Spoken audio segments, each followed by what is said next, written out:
ओम सभी धर्म प्रेमी देवियों एवं सज्जनों, पातंजल अष्टांग योग की श्रृंखला को आगे बढ़ाते हुए यम के अंतर्गत आज हम सत्य पर विचार करेंगे।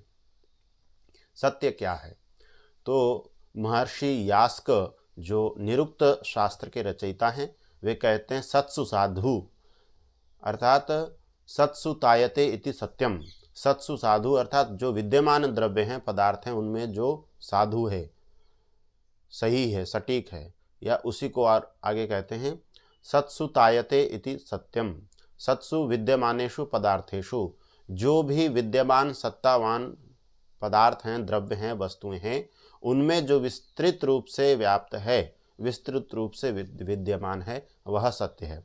यहाँ परम सत्य तो परमपिता परमात्मा ही है, जो सभी पदार्थों में विस्तृत है, व्याप्त है। और दूसरा यह है कि सभी विद्यमान पदार्थों में जो विस्तृत है, अर्थात उनका जो अस्तित्व है वो साधु रूप से यथार्थ रूप में विद्यमान है, वही उसका सत्य है। अब परंतु हम योग दर्शन के अनुसार विचार कर रहे हैं, तो योग दर्शन में महर्षि पतंजलि जी के सूत्रों की व्याख्या करते हुए महर्षि वेदव्यास जी सत्य की परिभाषा करते हैं। वे कहते हैं सत्यम यथार्थे वांग मनसे, अर्थात वाणी और मन का यथार्थ होना सत्य कहलाता है। अब वाणी और मन का यथार्थ होना क्या होता है, तो उसी को और वो स्वयं महर्षि वेदव्यास जी कहते हैं कि यथा दृष्टम यथानुमितम यथा श्रुतम तथा वांग मनश्च इति, अर्थात जैसा यथा दृष्टम, जैसा हमने देखा, यथानुमितम, जैसा हमने विचार करके अनुमान किया, जाना, जैसा निश्चय किया, यथा श्रुतम, और जैसा हमने अपने कानों से सुना, तथा वांग मनश्च इति, उसी प्रकार उसी के अनुसार हमारे वाणी और मन हो, इसी को सत्य कहते हैं। अर्थात हमारे ज्ञान के अनुसार ही हमारी वाणी और मन प्रवृत्त हो, यही सत्य की परिभाषा है। और इसको और आगे व्याख्या करते हुए अच्छी प्रकार से महर्षि वेदव्यास जी कहते हैं परत्र स्वबोध संक्रांतये वाग उक्ता, अर्थात परत्र अर्थात दूसरे के लिए, स्वबोध संक्रांत है, हमारा जो अपना ज्ञान है, जो हमारे अंदर कुछ ज्ञान है, कोई बोध है, उसको हम दूसरे को जब बताना चाहते हैं, दूसरे तक पहुंचाना चाहते हैं, उसके लिए वाग उक्ता, उसके लिए वाणी कही जाती है, अर्थात वाणी को बोला जाता है, बताया जाता है। सा यदि, वह जो वाणी है, वह जो हमारी ध्वनि है, जो शब्द हैं, जो वाक्य हैं, न वंचिता भ्रांता व प्रतिपत्ति बंध्या व भवेत, वह जो वाणी है, हमारे जो वो भाषा है, वाक्य है, यदि वह वंचिता, दूसरे को ठगने वाली ना हो, भ्रांता, भ्रांति में डालने वाली ना हो, और यदि ठगने वाली भी नहीं है और भ्रांति में भी डालने वाली नहीं है, परंतु फिर भी एक दोष होता है, वह क्या? प्रतिपत्ति बंध्या। प्रतिपत्ति कहते हैं ज्ञान को। हम किसी को कुछ बता तो रहे हैं, परंतु उस दूसरे व्यक्ति को कुछ समझ में नहीं आ रहा है, तो ऐसा नहीं होना चाहिए। हम यदि किसी को कुछ बता रहे हैं वाणी के माध्यम से, तो उसको वह ज्ञान होना भी चाहिए। इन कसौटियों पर जो वाणी खरी उतरती है, वह ही सत्य के अंतर्गत आती है।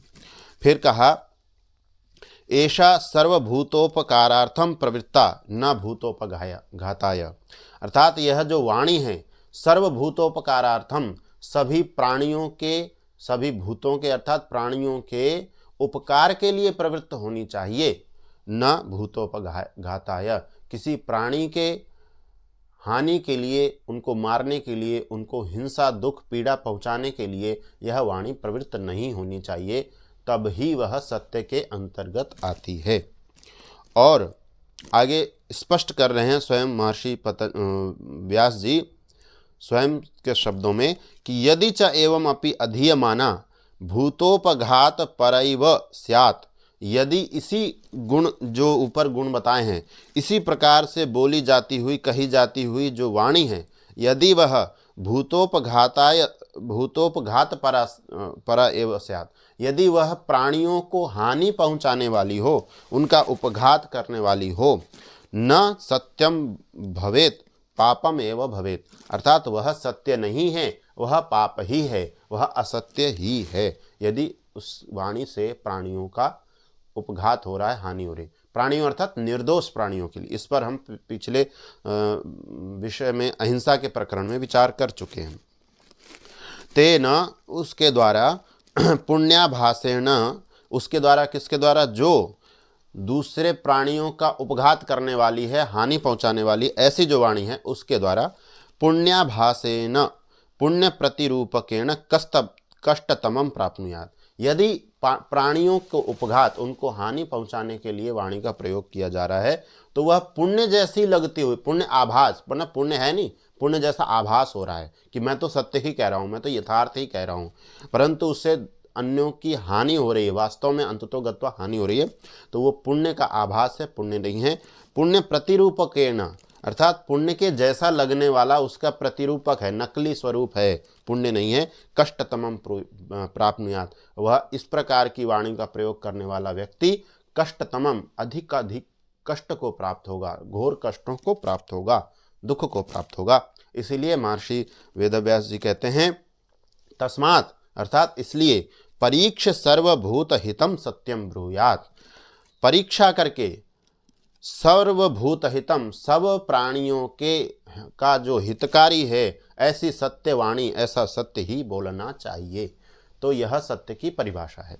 अब इतना हमने पढ़ा, इससे बहुत कुछ स्पष्ट हो गया, परंतु प्रायः करके साधकों के द्वारा एक प्रश्न पूछा जाता है कि मान लीजिए कि कोई गाय भागती हुई अपने प्राणों की रक्षा के लिए कहीं जा रही है, और वो गाय आगे जा कर के छिप जाती है और हमें पता है, और पीछे से यदि कोई कसाई आ गया, उसको पूछता है कि गाय कहाँ है, तो ऐसी स्थिति में हम झूठ बोलें या सत्य बोलें?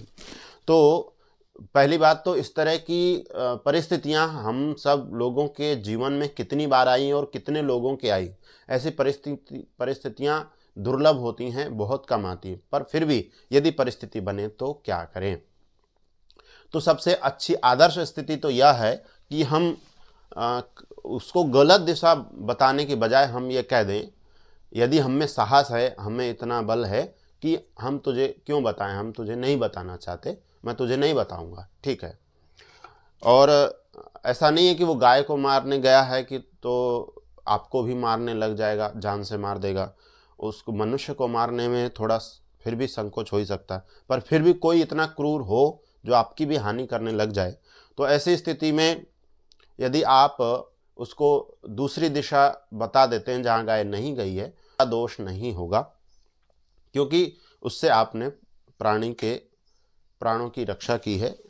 तो वहाँ पर ऐसी परिस्थिति में जब कोई मार्ग ना हो तो इस प्रकार प्रयोग किया जा सकता है, ऐसा मुझे समझ में आता है। पर यदि हम ये फिर ऐसा करने पर भी यह हमारी दुर्बलता का प्रतीक है। यदि हम सत्य बोल करके भी उस प्राणी की रक्षा करने में समर्थ होते हैं तो हम अधिक बलवान हैं। हम तुझे नहीं बताएंगे, यदि हम इतना भी कह सकते हैं, पर नहीं कह सकते तो ये दूसरा उपाय अपनाया जा सकता है।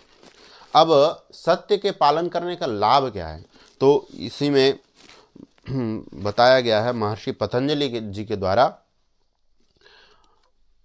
वो महर्षि पतंजलि कहते हैं, योग दर्शनकार, सत्य प्रतिष्ठायाम क्रिया फलाश्रयत्वम, अर्थात सत्य में प्रतिष्ठित हो जाने पर क्रिया फलाश्रयत्वम, क्रिया का जो भी हम क्रियाएं चाहते हैं उसका फल हमको प्राप्त होने लगता है।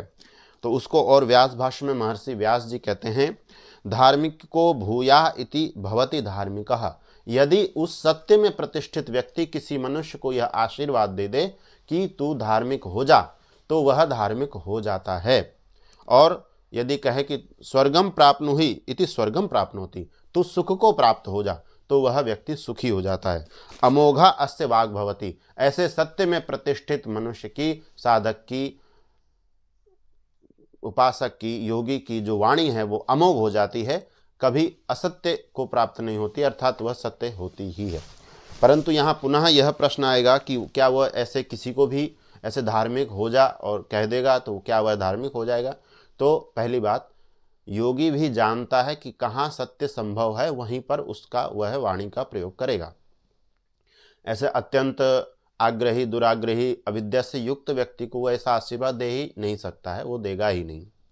और धार्मिको भूयाः, वो उसी प्रकार का व्यक्ति उनके सन्निधि में आकर के आशीर्वाद लेना चाहेगा जो धार्मिक होना चाहता है। अब ऐसे में यदि ऐसा कोई जिज्ञासु व्यक्ति, सद्मार्ग की ओर जाने की इच्छा रखने वाला व्यक्ति उनके संपर्क में आता, ऐसे व्यक्ति को जब वो आशीर्वाद देंगे तो वह अवश्य ही उनकी वाणी अमोघ होगी, क्योंकि ईश्वर की व्यवस्था से विरुद्ध जाकर के असंभव कामना योगी कभी नहीं कर सकता। तो यह सत्य की प्रतिष्ठा का लाभ बताया गया है, सत्य पालन के लाभ बताए गए हैं। अब अगले यम पर हम और आगे विचार करेंगे। तो यदि आप लोगों को यह चलचित्र अच्छा लगा तो इसे अवश्य ही पसंद करें, अधिक से अधिक लोगों तक साझा करें। YouTube चैनल को सब्सक्राइब अवश्य करें, उसकी सदस्यता लें, और यदि आप फेसबुक पर देख रहे हैं तो फॉलो करना ना भूलें। एवं आप शंका समाधान के लिए इस QR कोड के माध्यम से व्हाट्सएप से मुझे शंका समाधान कर सकते हैं, और इस दूसरे QR कोड के माध्यम से आप मेरे वैदिक शंखनाद व्हाट्सएप समूह से भी जुड़ सकते हैं। एवं इसी संख्या, ये जो संख्या दी हुई है, इसके माध्यम से आप अरट्टई के माध्यम से भी संपर्क कर सकते हैं, पूछताछ कर सकते हैं। पुनः आप सभी धार्मिक देवियों एवं सज्जनों का धन्यवाद। ओम नमस्ते।